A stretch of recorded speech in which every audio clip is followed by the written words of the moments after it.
ये स्क्रीन तो आपकी है, पर अब आपका हुनर पूरा देश देखेगा। नमस्कार, मैं हूं आपके साथ भावना नैयर। डिजिटल दुनिया में जिन क्रिएटर्स ने अपने हुनर से रील्स को रियल बनाया, लाइक्स को लाइफ और फॉलोअर्स को फैमिली, आज वही टैलेंट पहुंच रहा है टीवी की सबसे भरोसेमंद स्क्रीन पर। डीडी न्यूज लेकर आ चुका है क्रिएटर्स कॉर्नर, एक ऐसा मंच जहां सोशल मीडिया इन्फ्लुएंसर्स सिर्फ कंटेंट नहीं दिखाते, बल्कि अपनी कहानी, क्रिएटिविटी और कमिटमेंट भी शेयर करते हैं। यहाँ हर क्रिएटर को मिलता है पूरा क्रेडिट।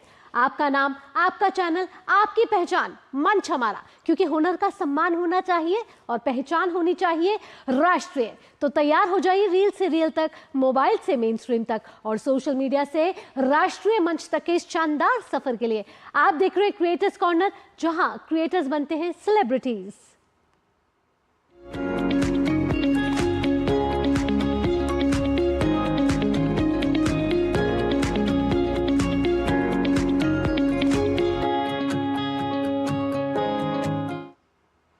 आज की तेज रफ्तार और सोशल मीडिया से भरी इस दुनिया में रिश्ते बनाना तो आसान हो गया है, लेकिन उन्हें सच्चा और गहरा बनाना पहले से कहीं ज्यादा मुश्किल। लाइक्स, फॉलोअर्स और दिखावे के इस दौर में कई बार रिश्ते सिर्फ कनेक्शन बनकर रह जाते हैं, जहां भावनाएं कम और औपचारिकता ज्यादा होती है। तो ऐसे में सवाल उठता है कि क्या आज भी सच्चे और भरोसेमंद रिश्ते बनाए जा सकते हैं?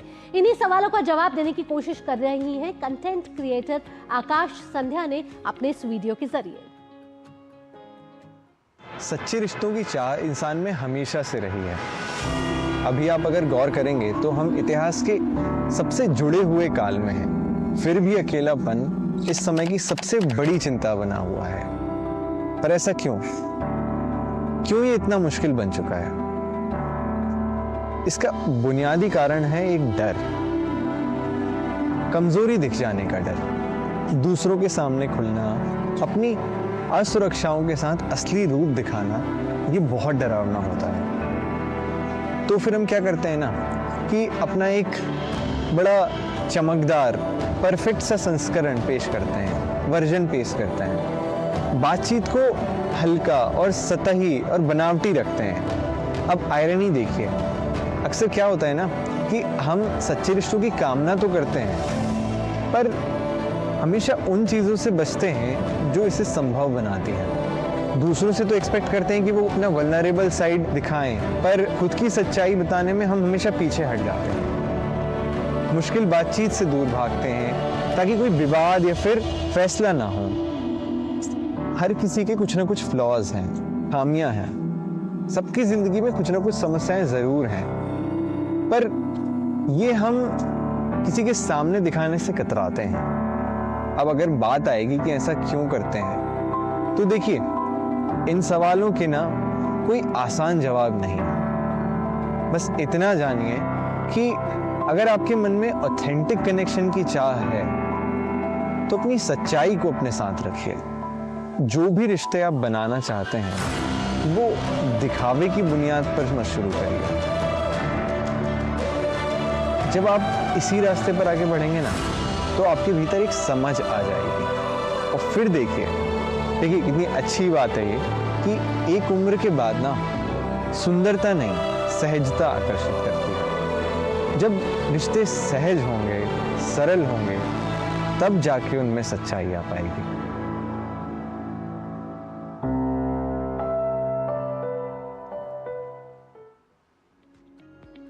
भारतीय रक्षा क्षेत्र में अब बड़ा बदलाव साफ तौर पर दिखाई दे रहा है, और इस बदलाव की पहचान है हमारी महिलाएं। आज महिलाएं सिर्फ सहयोगी भूमिका तक सीमित नहीं है, बल्कि अब वे फाइटर पायलट बन रही हैं, युद्ध पोतों पर तैनात हो रही हैं और सेना की हर शाखा में अपनी मजबूत मौजूदगी दर्ज करा रही हैं। एनडीए और अग्निवीर योजना जैसे बड़े कदमों ने महिलाओं के लिए नए दरवाजे खोल दिए। यही वजह है कि आज भारतीय सशस्त्र बलों में 11,000 से ज्यादा महिला अधिकारी अपनी सेवाएं दे रही हैं। ये सिर्फ संख्या नहीं है, बल्कि बदलते हुए भारत की नई तस्वीर है। कंटेंट क्रिएटर प्रतिष्ठा गुप्ता अपने इस वीडियो में इसी बदलाव और महिलाओं की बढ़ती भूमिका को विस्तार से समझा रही हैं। आइए आपको दिखाते हैं। इंडियन आर्मी या एयरफोर्स का नाम सुनते हैं तो दिमाग में सबसे पहले किसकी तस्वीर आती है? शायद एक मजबूत मूंछों वाला सैनिक, है ना?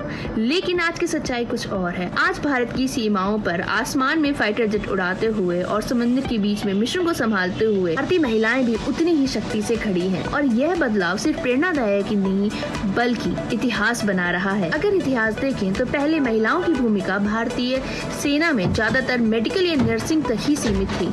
1958 में पहली बार महिला को आर्मी मेडिकल कॉर्प्स में रेगुलर कमीशन मिला, लेकिन असली बड़ा बदलाव आया 1992 में। पहली बार महिलाओं के लिए सेना में ऑफिसर लेवल एंट्री खोली गई और इसी साल आर्मी में विमेन स्पेशल एंट्री स्कीम भी शुरू हुई। नेवी में पहली बार महिला अधिकारी शामिल हुई और एयरफोर्स में महिलाओं को flying, technical and non technical branches में मौका मिला। यही शुरू हुआ भारतीय रक्षा सेवाओं में महिलाओं का सफर। इसकी तस्वीर पूरी तरीके से बदल चुकी है। आज भारत की सेना में 11,000 से ज्यादा महिलाएं देश की सेवा कर रही हैं। महिलाएं सिर्फ डेस्क जॉब तक ही नहीं बल्कि कमांड ऑपरेशंस और लीडरशिप रोल में भी नजर आ रही हैं। एनडीए में महिलाओं की एंट्री होना यह एक बहुत बड़ा बदलाव था। जहां पर पहले पुरुष कैडेट्स ही ट्रेनिंग लिया करते थे, अब वह दरवाजे महिलाओं के लिए भी खुल चुके हैं। 2025 मई में 17 महिला कैडेट्स एनडीए से पास हुई और नवंबर में 15 और 2026 में कुल 158 महिलाएं एनडीए को ज्वाइन कर चुकी थी। यानी कि आने वाले समय में सेना में महिलाओं की संख्या बढ़ती जा रही है। आज अगर तीनों सेनाओं की बात करें तो उनमें से इंडियन आर्मी में महिलाओं को 12 अलग अलग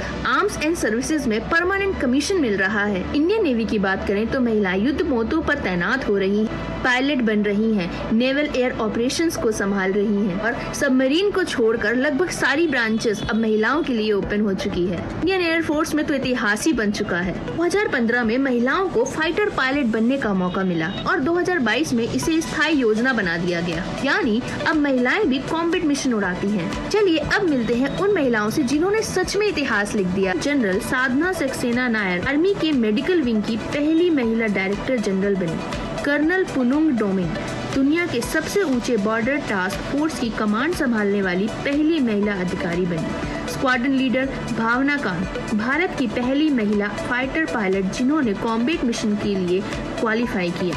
captain Hansja Sharma Indian army की पहली रुद्र हेलीकॉप्टर पायलट। लेफ्टिनेंट आस्था पुनिया नेवल एविएशन के फाइटर स्ट्रीम में जाने वाली पहली pilot. Squadron leader Shivangi Singh Bharat की पहली राफेल महिला पायलट और ऐसी कई महिलाएं जो हर दिन नए रिकॉर्ड बना रही हैं। 2025 में तो शानदार मिशन हुआ जहां आर्मी, नेवी और एयरफोर्स की 11 महिला अधिकारियों ने भारतीय जहाज त्रिवेणी पर 1800 नॉटिकल माइल्स की समुद्र यात्रा पूरी की और सेशेल्स तक पहुंची। और ये सिर्फ भारत तक ही नहीं, आज 154 महिलाएं संयुक्त राष्ट्र के शांति मिशन में भी अपना योगदान दे रही हैं और इसी तरह भारत की महिलाएं दुनिया में अपनी पहचान बना रही हैं। 2025 में मेजर स्वाति शांत कुमार को यूनाइटेड नेशन का जेंडर अवार्ड मिला और इससे पहले मेजर राधिका सेन को यूनाइटेड नेशन का transgender advocate of the year का अवार्ड मिला। कभी कहा जाता था फौज सिर्फ पुरुषों की दुनिया है, लेकिन आज भारत की बेटियां सीमाओं पर खड़ी हैं, फाइटर जेट उड़ा रही हैं और नेवल मिशंस को संभाल रही हैं और इस देश की सुरक्षा की जिम्मेदारी निभा रही हैं। यह सिर्फ बदलाव नहीं है, ये नए भारत की एक शुरुआत है। और यहाँ रुकेंगे एक छोटे से ब्रेक के लिए, लेकिन जब ब्रेक के बाद लौटेंगे तो क्रिएटिविटी के दौर को फिर से जारी करेंगे। आप कहीं मत जाइएगा, देखते रहिए क्रिएटर्स कॉर्नर।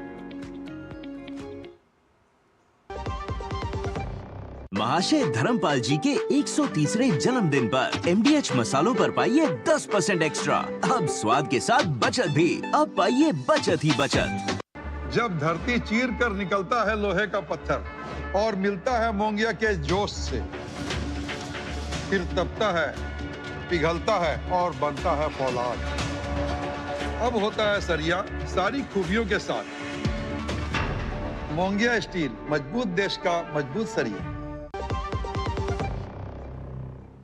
ब्रेक के बाद क्रिएटर्स कॉर्नर में आपका स्वागत है। आज हम आपको दिखाने जा रहे हैं एक ऐसी कहानी जो सिर्फ खबर नहीं बल्कि एक एहसास है। एक ऐसी कहानी जो दिल को छू लेने वाली है। इस कहानी में दर्द भी है, साहस भी है और देशभक्ति की गहरी भावना भी। हम बात कर रहे हैं गीतिका लिड्डर की, जिन्होंने शैली चोपड़ा के साथ पॉडकास्ट में पहली बार खुलकर उस दर्दनाक हादसे के बारे में बात की जिसने उनकी जिंदगी हमेशा के लिए बदल दी। 8 दिसंबर 2021 वो दर्दनाक दिन जब एक हेलीकॉप्टर क्रैश ने पूरे देश को झकझोर कर रख दिया था। इस हादसे में देश ने अपने कई बहादुर सपूतों को खो दिया, जिनमें शामिल थे ब्रिगेडियर लखबिंदर सिंह लिड्डर और भारत के पहले chief of defence staff general Bipin Rawat. इस हादसे में गीतिका लिड्डूर की जिंदगी में भी एक ऐसा खालीपन छोड़ दिया जिसे शायद कभी भरा नहीं जा सकता। लेकिन इस दर्द के बीच भी जो कहानी सामने आती है वो है हिम्मत की, वो है जज्बे की और वो है एक सच्चे सैनिक परिवार की ताकत की। In the spotlight today is Geetika Liddar. Welcome to the show. Namaste and thank you.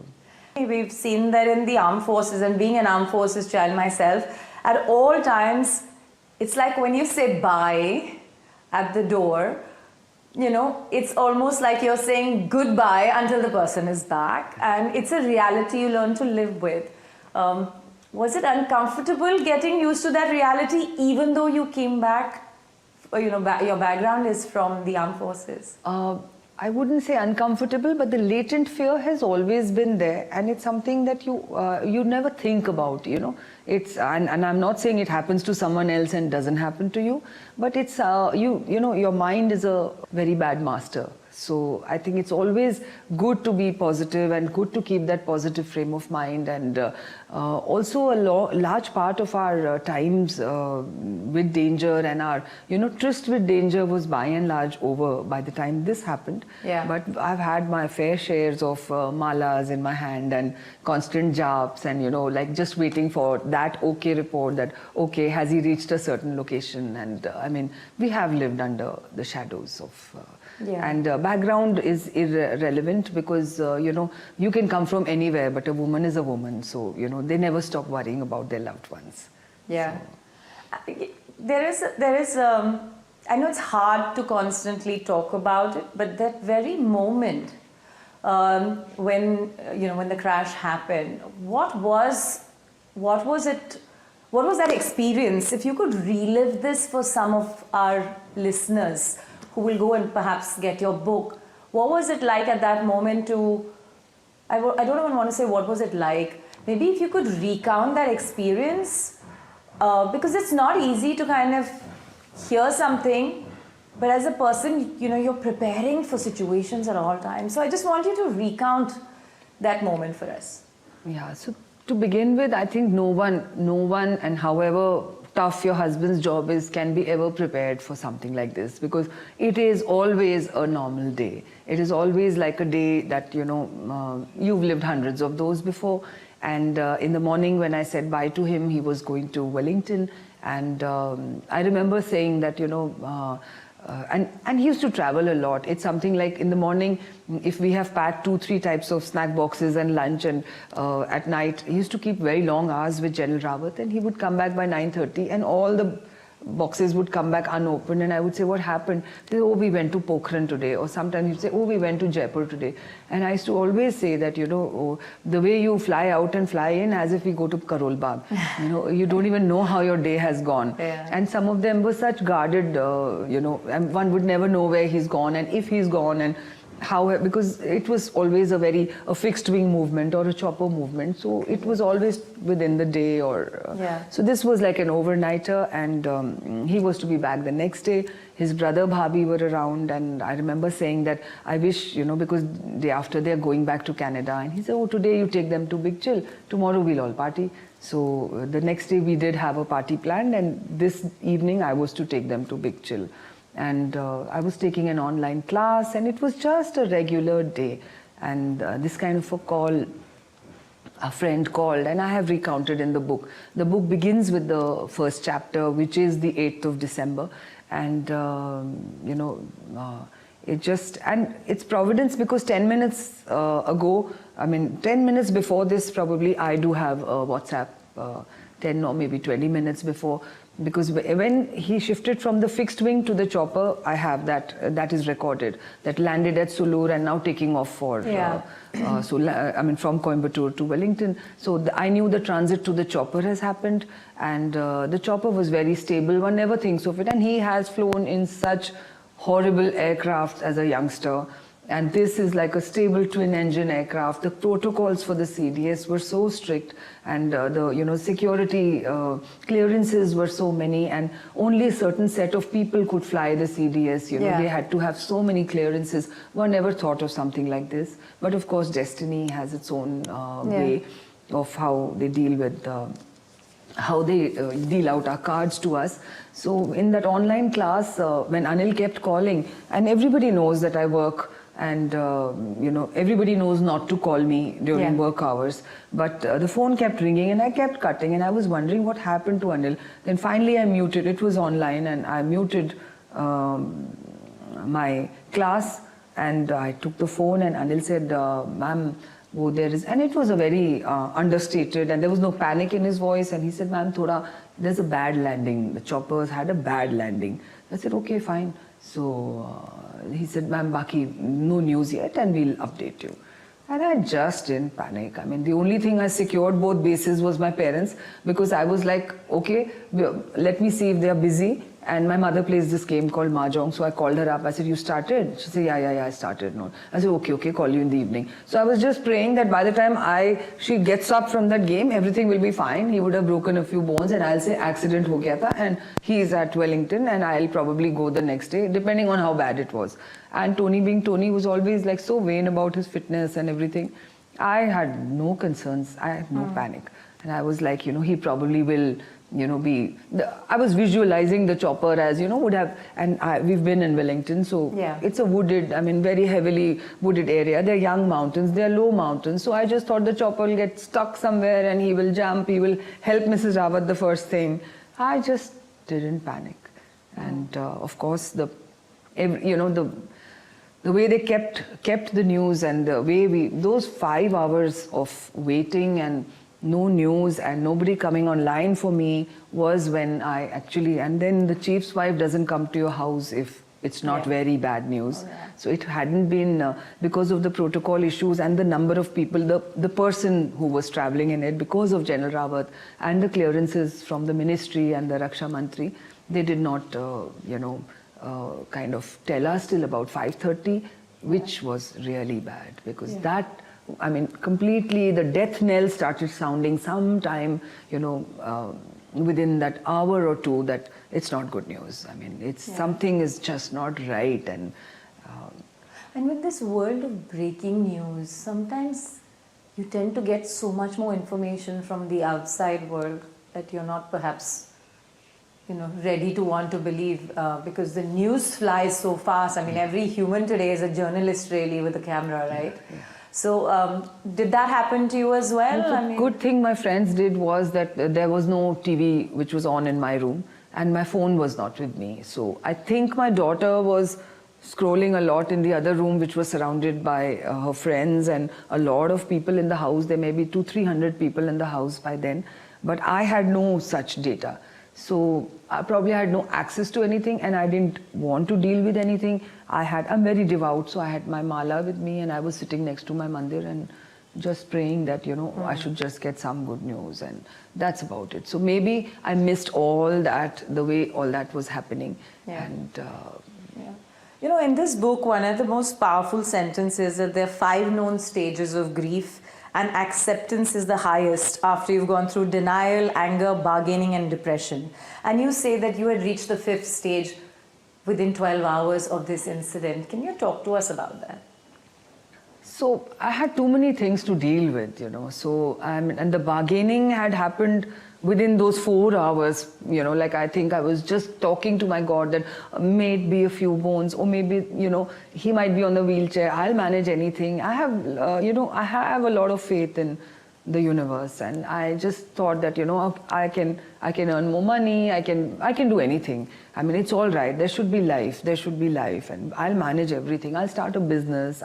So I had that kind of grit that, if I have him back, I can manage anything with him by my side, and I just need him around.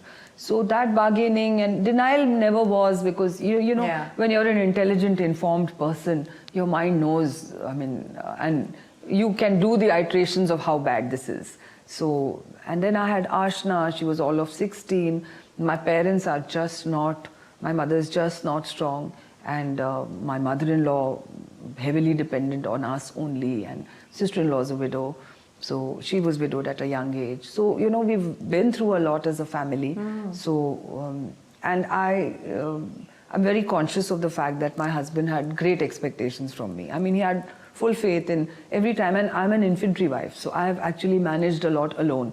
So every time he's left, it's like, haan, Gitu dekh legi, you know, Gitu will manage this. So how could I, you know, I just had to accept in 12 hours, because when they told me this and I met Ashna for the first time, I thought I won't be able to receive him till Palam. And a lot of our friends thought that she will collapse the way I was, and I was so devoted and I was so crazy for him. I mean, my friends completely thought she will collapse, that this is one woman who will not make it. But then again, the same God and the same universe that, okay, you've done this, so I'm sure there couldn't be any other way. So that acceptance and that calm, I just don't know from where it came.